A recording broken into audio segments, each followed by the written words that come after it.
fighting out of the blue corner, wearing gold trimmed with black and weighing in at 153 pounds. His professional record stands at 30 victories with 20 knockouts and only 1 defeat.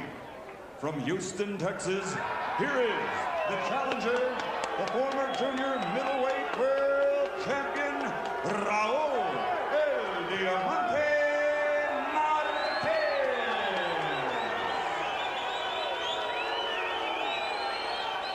And his opponent across the ring, fighting out of the red corner, wearing tiger and weighing in at 154 pounds. His professional record is a perfect one, consisting of 16 bouts, 16 victories, 16 knockouts. Ladies and gentlemen, from Oxnard, California, presenting the reigning and defending undefeated IBF junior middleweight champion of the world, Fernando Vargas.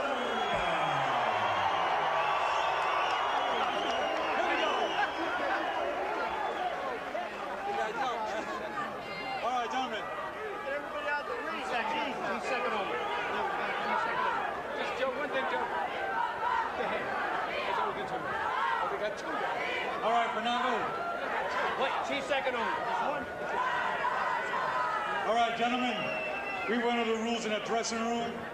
I expect a good, clean fight. You know the rules of the Nevada State Athletic Commission. I'm here to enforce them.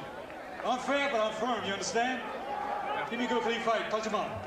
That he can catch him.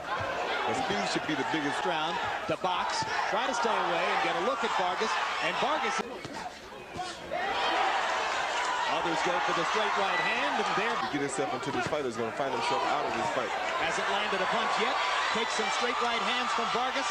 Close one over Mullings, and then both eyes swelled shut in his loss to Campos. There definitely is a cut below the right eye of Marquez. Landed 1 of 20 total punches. Marquez has to try to do more in round. Right, they do no good in the second half, Which he has a history of. Vargas leaning away and then landing a counter right out of his own. And now Vargas lands a right. On the scoreboard, and Vargas taking his time and hurting Marquez with power punches. Marquez, one of the things Marquez said. But I'm afraid what put Campos out, that's what's happening again tonight.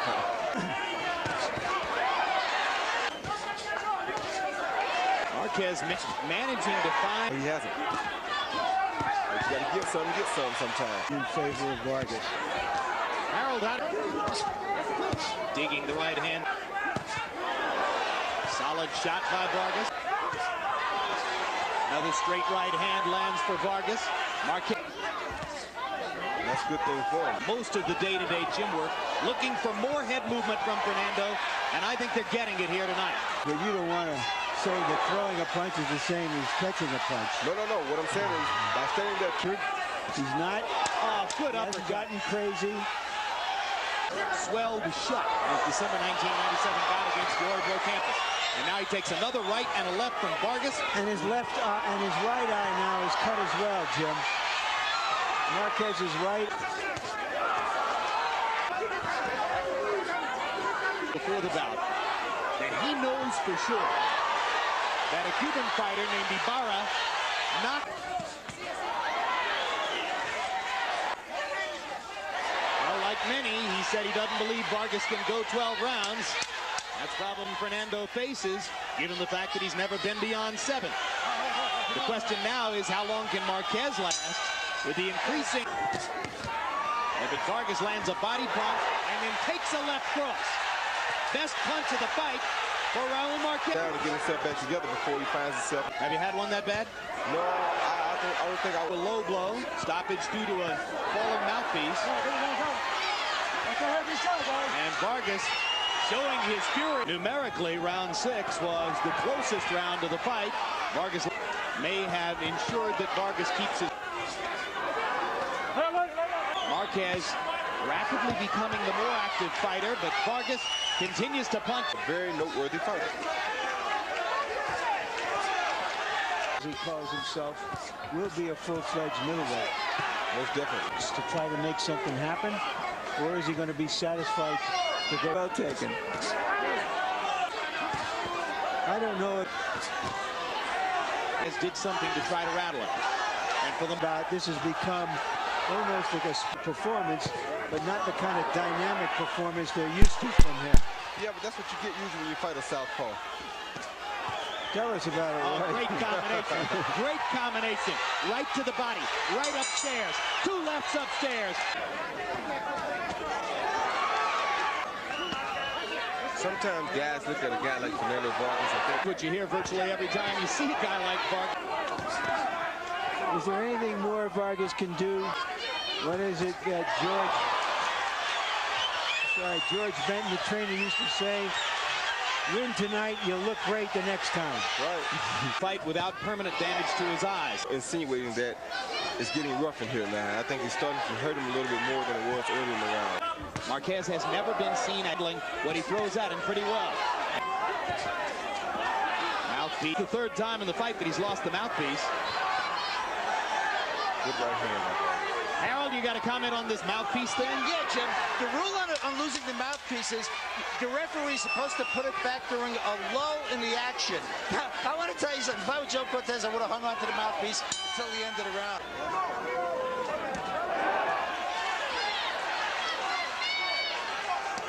The 11th round of the scheduled 12. Hitman Hearns.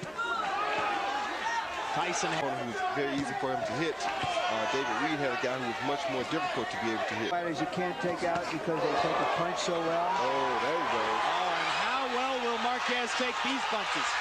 Raul Marquez has never been knocked down, and he may never have been in this much trouble either. And Vargas trying to finish him right now. The streak has a chance to stay alive, and it does. 17 knockouts in a row for ferocious Fernando Vargas. Too many power punches. Much too many. If you are patient, it will come. And he was patient.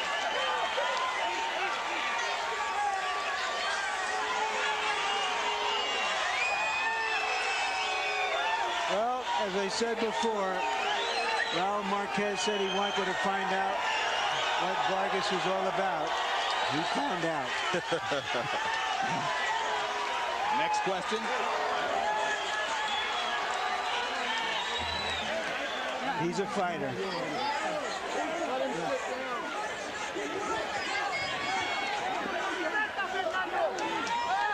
So after landing power shot after power shot for 10 rounds against a Raul Marquez who appeared capable at least of finishing the fight despite all the damage he was sustaining, Fernando Vargas finally landed the kind of artillery in round 11 that made it necessary for Joe Cortez to stop the fight. Let's look again, Roy. An accumulation of punches finally wore Marquez down. That's what I was telling you when I said it seemed as though he was starting to weaken a little bit, like he wasn't taking the punches as well, like he was starting to hurt a little bit more. And you can expect that, you know.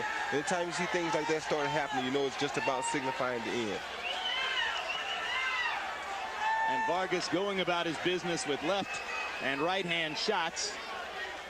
Maybe if he'd gone to the body more intensively in the early and middle rounds, this could have happened earlier. But there's very little to criticize overall in this knockout performance by the knockout star of the 154-pound division. Vargas, go ahead. Like I said earlier, if something is working, don't go away from it. I know we want to see more body punching, but if the head punches are working and they're keeping the guy off of you and keeping you ahead in the fight, then you continue to do what works.